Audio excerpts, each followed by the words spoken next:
চট্টগ্রামে শীতকালীন সবজিতে ভরে গেছে বাজার, কিন্তু কৃষকদের মাথায় হাত।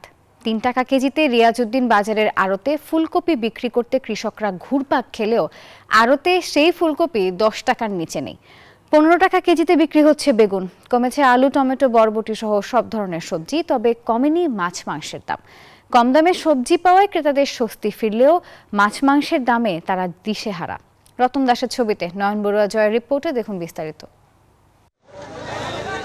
প্রতিদিন সকাল হলেই চট্টগ্রামের রিয়াজউদ্দিন বাজারে ক্রেতা বিক্রেতাদের সমাগমে মুখরিত হয়ে ওঠে এই সবজির হাট। খুচরার চেয়ে পাইকারি বেশি বিক্রি হওয়ায় 100-র বেশি আড়ত রয়েছে রিয়াজউদ্দিন বাজারে। চট্টগ্রামে উৎপাদিত সবজির পাশাপাশি উত্তরবঙ্গের সবজির সরবরাহ বাড়ায় পানি মূল্যে বিক্রি হচ্ছে সবজি। 10 টাকা কেজিতে বিক্রি হচ্ছে ফুলকপি। ফুলকপি বেচতেছি আমরা 10 টাকা 12 টাকা কেজি বেচতেছি। তারপরে বেগুন বেচতেছি 20 টাকা, 15 টাকা, 16 টাকা। তারপর আপনি মূলা বেচতেছি 5 টাকা। শসা বেচতেছি 18 টাকা, 17 টাকা। তারপর আপনার মূলা 5 টাকা, 4 টাকা, 3 টাকা। বেচা বিক্রি খুব কম। এই দিকে চকরিয়া থেকে জকরিয়া নামে এক কৃষক ফুলকপি নিয়ে চট্টগ্রামের রিয়াজউদ্দিন বাজারের আড়তে ঘুরে 3 টাকা কেজিতে বিক্রি করেছে ফুলকপি। দাম কম পাওয়ায় হতাশ কৃষকরা।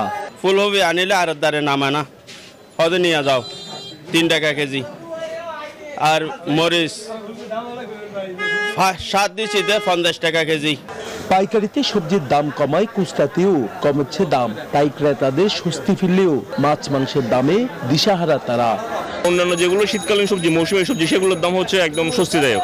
যারা বিক্রেতা তারা যদি একটু সহনীয় হয়, যারা আমরা ভোক্তা আমরা উপকৃত হই, ওদেরও বেচাকেনা বাড়বে।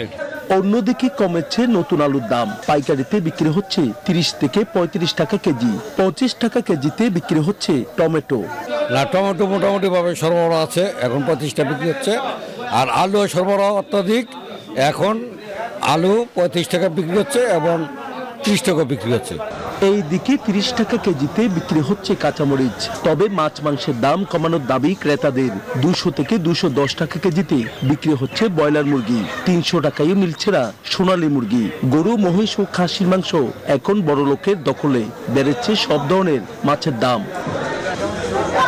নয়ন বড়ুয়া জয়, নিউজ 24, চট্টগ্রাম।